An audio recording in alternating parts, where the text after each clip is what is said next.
చాలా మంది మనం ఇప్పుడు చూసుకుంటున్నాం సార్. ఇదివరకు రోజుల్లో మున్సిపల్ వాటర్ వచ్చిందంటే నీళ్లు కూడా ఎంత టేస్ట్‌గా ఉండేవి. అవును. అలాంటిది ఇప్పుడు ఆ టేస్ట్ అనేది లేకుండా పోతుంది. అలా పోవడానికి కారణం కూడా మనమే కదా! ఏంటంటే మున్సిపల్ వాటర్ అనేది ఒక స్వచ్ఛమైన వాటర్‌గా వాళ్ళందరూ సప్లై చేసేవారు ఆ రోజుల్లో. అంటే నెక్స్ట్ కొంచెం రెండో స్టెప్‌లో చేసేవారు. అందరూ పట్టుకునేవాళ్ళు. చాలా జాగ్రత్తగా దాన్ని యూజ్ చేసుకునేవాళ్ళు. యుటిలైజ్ చేసుకునేవాళ్ళు. ఆ పరిస్థితి పోయింది. ఈ భూగర్భ జలాలు తర్వాత బోరింగ్ పంప్స్ వచ్చినాయి. ఆ బోరింగ్ పంప్స్ కూడా ఒకటి 2 పంప్స్ ఇట్లా కొట్టగానే వాటర్ వచ్చేసే పరిస్థితి ఉండేది. ఇప్పుడు అలా లేదు. ఎన్ని సార్లు కొట్టినా ఒక 15, 20 నిమిషాలు కొట్టిన తర్వాతనే భూగర్భంలో నుంచి జలాలు వస్తున్నాయి. అంటే భూగర్భ జలాలు నశించిపోతున్నాయి. అంటే దీనికి ఏం చేయాలంటే ఇంకుడు గుంతలు ఏర్పాటు చేయాలి. వాటర్ ఎక్కడైనా కానీ అక్కడ స్టేబుల్గా ఉండిపోయి భూమిలో ఇంకిపోయే పరిస్థితి మనము ఆ విధంగా ఉండేటట్టు మనం చేయాలి. ఆ విధంగా చేయడం లేదు. ఫ్లోటింగ్ అయిపోతున్నాయి, మోరీలు అయిపోతున్నాయి, నీళ్ళు వెళ్ళిపోతున్నాయి. మనం ప్రతి ఒక్క వాటర్ని కూడా ఎక్కడ వెళ్ళిపోయినా ఈ రెయిన్ వాటర్ని ప్రతి చుక్కని కూడా మనం రీసైక్లింగ్ చేసి దాన్ని మనం యూటిలైజ్ చేసుకునే విధంగా మార్చాలి. అంతేకాకుండా ఇప్పుడు పొలాల్లో కూడా చాలా మంది ఏం చేస్తున్నారంటే కొంతమంది నేను కూడా ఈ మాచర్ల సైడ్ 2-3 సార్లు మేము వెతికినప్పుడు చూసాము. వాళ్ళు ఏం చేస్తున్నారు పొలంలో కూడా ఒక హౌస్ లా కట్టేస్తున్నారు. ఒక 10 ఫీట్స్ 9 ఫీట్స్ లా కట్టేసేసి ఈ వాటర్ అంతా దాంట్లో ఫ్లోటింగ్ అయిన తర్వాత దాన్ని మూత పెట్టే పరిస్థితికి ఎదిగారు. ఇది చాలా మంచి అభిప్రాయమే. ఎందుకంటే దీనివల్ల ఏమవుతుందంటే రేపు పొద్దున ఒకవేళ కరువు పరిస్థితి వచ్చినప్పుడు ఈ వాటర్ని దాన్ని యూజ్ చేసుకుంటారు. సేమ్ టైప్లో ఈ తాగే నీరును కూడా దీని విధంగా మనకు సపరేట్గా బ్యాంక్ లాగా మనం ఏర్పాటు చేసుకొని వాటర్ని దాన్ని రీసైక్లింగ్ చేసి మనం యూజ్ చేసుకోవాలి. నేను చెప్పబోయేది ఏంటంటే రాష్ట్ర ప్రభుత్వాలు కానీ కేంద్ర ప్రభుత్వాలు కానీ ప్రతి ఒక్కరు కూడా ఈ నీటి కోసం కొన్ని లక్షలు ఖర్చు పెడుతున్నారు. కానీ మనము ఈ వాటర్ అమ్మకుండా ఉండే పరిస్థితి ఎదగట్లే. ఇది చాలా బాధాకరం.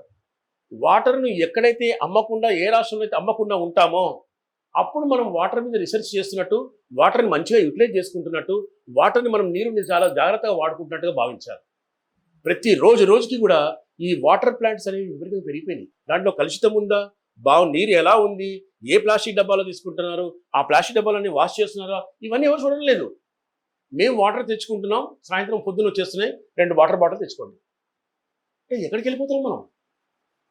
ఆ వాటర్లో ఎంత కలుషితం ఉంది, ఎవరు చెక్ చేయాలి, ఏ సైంటిస్టులు చెక్ చేస్తారు, ఇవన్నీ చూడట్లేదు మనం. దానివల్ల ప్రతి ఒక్కరి ఆరోగ్యం దెబ్బతినే అవకాశం ఉంది. ఈ ఆరోగ్యం దెబ్బతిన్న వల్ల ఆర్థిక పరిస్థితి చిన్నాభిన్నం అయ్యే పరిస్థితి. సామాన్య పౌరుడు, ఒక మధ్యతరగతి కుటుంబీకుడు ఆరోగ్యరీత్యా దీనివల్ల దెబ్బపడే అవకాశం. ఈ కలుషితమైనటువంటి నీరు కలుషితం కాకుండా ఉండాలి. వర్షం పడ్డప్పుడు చక్కగా ఇంకుడు గుంతలు ఏర్పాటు చేసుకొని ఆ ఇంకుడు గుంతల్లో నీరు నిల్వ చేసుకోవాలనేటువంటి ఆలోచన మనలో కొంతమంది కలగదంటారా? మనలో మన వారికి కొంతమందికి ఉంది, ఈ అభిప్రాయం ఉంది. ఇప్పుడు అన్నా హజారే లాంటి వాళ్ళు కూడా చాలా మంది, కొంతమంది మేధావులు, మహా మేధావులు చేశారు, అలసిపోయారు. అంటే దీనికి ఏ కార్యక్రమం చేయాలన్నా కూడా మళ్ళీ ఆర్థికం దానికి చేదుడుగా ఉండాల్సిన పరిస్థితి ఏర్పడుతుంది. ఇప్పుడు అవగాహన సదస్సులు ఏర్పాటు చేయాలన్నా కూడా దానికి కూడా మనకు ఈ ఆర్థిక పరిస్థితి దానికి అటాచ్ కావాల్సిన పరిస్థితి ఏర్పడుతుంది. ఇప్పుడు సామాజికవేత్తలు కానీ ఎవరైనా కానీ ఒక 5-6 సార్లు చెప్పగలరే తప్ప ప్రతి దాని మీటింగ్ పెట్టాలంటే ఏ ప్రాంతంగానే వెళ్ళాలంటే డబ్బుతో కూడుకున్న పని. కాబట్టి దీన్ని ప్రభుత్వమే తీసుకోవాలి. ప్రభుత్వ అధికారులు కానీ ప్రభుత్వం కానీ దీన్ని అండర్టేక్ చేసి ఈ వాటర్ని రీసైక్లింగ్ చేసి ఇట్లా చేయకుండా వాళ్ళు కూడా పక్కకుండా ఉండడం వల్ల కారణం ఏంటంటే ఎవరికైతే ఈ వాటర్ అమ్మడానికి కాంట్రాక్ట్స్ ఇచ్చేశారో వాళ్ళ వల్ల ఆ లాభం ఏమాత్రం ఉందో మనకు తెలియదు. కానీ ఆ వాటర్ దాన్ని వాళ్ళ కాంట్రాక్ట్ ఇచ్చేశారు కాబట్టి వాళ్ళకే విపరీతంగా అమ్ముకునే అవకాశం కల్పిస్తున్నారు. ఇది తప్పు అంటున్నాం. మన ప్రకృతి పరంగా వచ్చే వాటర్ని దాన్ని మనము యూజ్ చేసుకోవాలి, యూటిలైజ్ చేసుకోవాలి, సముద్ర పాలు కాకుండా చూసుకోవాలి, నదులని, ఉపనదులని, చెరువుల్ని జాగ్రత్త పరుచుకోవాలి, కాలుష్యం లేకుండా చూసుకోవాలి. ఈ విధంగా ప్రతి ఒక్క ఏరియాలలో కూడా ప్రతి ఒక్క దగ్గర బావులు, చెరువులు మనము ఏర్పాటు చేసుకోవాలి. చెరువులు కొద్దిగా లోతుగా తవ్వేపించి ఏర్పాటు చేసిన కంచె ఏర్పాటు చేయాలి. ఆ నీళ్ళని కాలుష్యం చేయకుండా ప్రతి ఒక్కరికి అవగాహన సదస్సులు ఏర్పాటు చేయాలి. ఏ గ్రామం అయితే ఉంటుందో ఆ గ్రామ సర్పంచ్ గారు దానికి అవగాహన సదస్సులు ఏర్పాటు చేసి దాన్ని జాగ్రత్తగా చూసుకుని ఆ గ్రామంలో ఆ వాటరే యూజ్ అయ్యేటట్టు చూసుకున్నట్టయితే తప్పకుండా మనము ఈ వాటర్ కొనుక్కునే పరిస్థితి నుంచి సగమన్నా మనం దూరం అవుతామని చెప్పేసి మా యొక్క భావం. అదే కాకుండా ఈ ఫ్లోరైడ్ కూడా వస్తుంది, దీంట్లో భూమిలో నుంచి ఫ్లోరైడ్ వస్తుంది. కాబట్టి ఈ భూమిలో వాటర్ మనం కాకుండా రెయిన్ వాటర్కి మనం ఎక్కువగా ఇంట్రెస్ట్ పెట్టి దాన్ని మనం దాచిపెట్టుకునే పరిస్థితికి మనం ఒక ఏర్పాటు చేసుకోవాలి. ఆ విధంగా చేసుకున్నట్లయితే తప్పకుండా ఈ కాలుష్యం నుంచి మనం దూరం కావచ్చు. ఇంకుడు గుంతలు కూడా ఏర్పాటు చేసుకునే అవసరం ఎంతైనా ఉన్నది. ఈ వాటర్ని, రెయిన్ వాటర్ని మాత్రము ప్రతి ఒక్క చుక్కని మనం యూటిలైజ్ చేసుకునే పరిస్థితికి ఎదగవలసిన అవసరం ఉన్నది. ఆ విధంగా ఎదిగినట్లయితే మనకు నీటి కొరత అట్లీస్ట్ 50% తగ్గుతుందని మా యొక్క భావం. ఈ విధంగా చేయాలని చెప్పి ప్రతి ఒక్కరికి మేము చేతులు జోడించి చెప్తాం. ఎందుకంటే ఈ నీరు మీరు ఎక్కువ వాడకండి, మీరు ఎంత అవసరమో అంతే వాడండి. మీరు చేయి కడుక్కునే అవసరం ఉంటే ఒక గ్లాస్తో కడుక్కోండి. దానివల్ల మీకు నీరు ఎక్కువ యూటిలైజ్ కాదు. దానివల్ల నీరు మనకు సాంద్రత ఉంటుంది. కొన్ని రాష్ట్రాల్లో అయితే మీకు 4 కిలోమీటర్లు 5 కిలోమీటర్లు వెళ్ళి అతి లోతుగా ఉన్న బావిలో దిగి ఆ నీళ్ళను తెచ్చుకుని అవి వంట కోసం ఉపయోగించుకుంటున్నారు. మనం దాన్ని చూడాలి. వారంత కష్టపడుతున్నారని చెప్పి మనం ఏదో చూస్తున్నాం, అయ్యో అని కూడా అనట్లేదు కనీసం. ఇది చాలా బాధాకరం. ఒకరు మనం బాధపడుతుంటే మనం ఈ విధంగా ఖర్చు పెట్టడము ఎంతవరకు సబబని మనం ప్రశ్నించుకోవాల్సిన అవసరం ఎంతైనా అని చెప్పి మా భావం. అవును సార్, కరెక్టే. ఇప్పుడు మనం చూసుకున్నట్లయితే మీరు అన్నట్లుగానే కొన్ని రాష్ట్రాల్లో 4-5 కిలోమీటర్లు వెళ్ళి నీళ్లు తీసుకొచ్చి కూడా మనం చూస్తూ ఉంటాము. చూస్తూ ఉన్నప్పుడు మరి ఆ యొక్క ప్రభుత్వాలు ఏవైతే ఉన్నాయో ఆ ప్రభుత్వాలు జోక్యం చేసుకొని మరి ఆ పరిస్థితి నుంచి వాళ్ళని గట్టెక్కించే ప్రయత్నాలు ఏం చేయరంటారా? అంటే ప్రభుత్వాలు ముఖ్యంగా ఏం చూస్తాయంటే అక్కడ యొక్క వాటర్స్ ఎవరైతే అమ్ముతున్నారో వాళ్ళకి ఎక్కువ ప్రిఫరెన్స్ ఇస్తున్నారేమో మా అనుభవం. ఎందుకంటే తప్పకుండా అవగాహన ఏర్పాటు చేయాలి. ఎక్కడైతే అతివృష్టి ఉందో ఆ వాటర్ని మరలించాలి. ఆ మరలించి పక్క రాష్ట్రాల్లో అతివృష్టి అయిపోతుంది, ఆ వాటర్ని ఎన్కరేజ్ చేసుకోవాలి. ఈ ఒక రాష్ట్రానికి సఖ్యత బాగా ఉండాలి, స్నేహభావంతో ఉండాలి, మన దేశం అనే భావం ఉండాలి. నా రాష్ట్రం నీ రాష్ట్రం అనుకోకుండా మన దేశం, మన దేశ ప్రజలు అనే భావం ప్రతి ఒక్కరికి నూరిపోయాల్సిన అవసరం ఎంతైనా ఉన్నది. అదేవిధంగా నీటిని కూడా ఏ రాష్ట్రంలో అయితే మనం దూరం నుంచి తెచ్చుకుంటున్నామో అక్కడ వర్ష ప్రభావం ఎక్కువ పడినప్పుడు కానీ, అతివృష్టి ఏదైనా జరిగినప్పుడు కానీ ఆ వాటర్ని చాలా జాగ్రత్తగా పక్కకు మళ్లించి మనము చెరువుల్లో కానీ లేకపోతే నదుల్లో కానీ మళ్లించే ప్రయత్నం చేయాలి. సముద్రంలో నీరు మొత్తం పోకుండా ఉండేటట్టుగా చూసి దానికి ఏదైనా ఏర్పాట్లు చేసుకోవాల్సిన అవసరం ఉన్నది. 77 సంవత్సరాలుగా మనం స్వాతంత్రం సంపాదించుకున్నాం. ఈ రోజు కూడా వాటర్ మీద రీసెర్చ్ చేసుకోలేకపోతున్నాం.